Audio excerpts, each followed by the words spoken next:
که د یو چا نیکه یادونه وکړي، صفت یې وکړي، داسې څوک به ونه مومي چې هغه ته ورشي او ستا د خبر ورسوي چې فلاني ښه یادولي.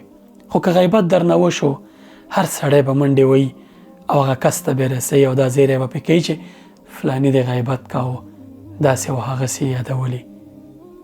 پخوا وخت کې پخوانیو علماو د غیبت کوونکو د خبرو راوړونکو په مخ باندې خپلې دروازې تړلې وي.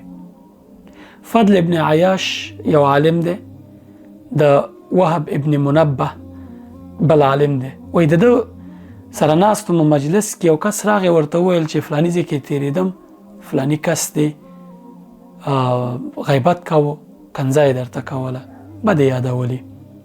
هغه ورته په ځواب کې وویل آیا شیطان تر تا کوم بل پیغام رسونکی ونه مومه؟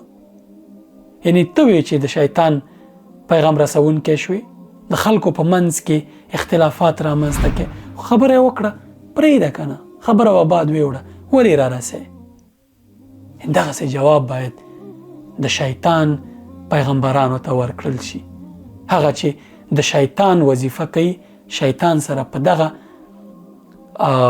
وظیفه کې، په دغه مسؤلیت کې ونډه اخلي.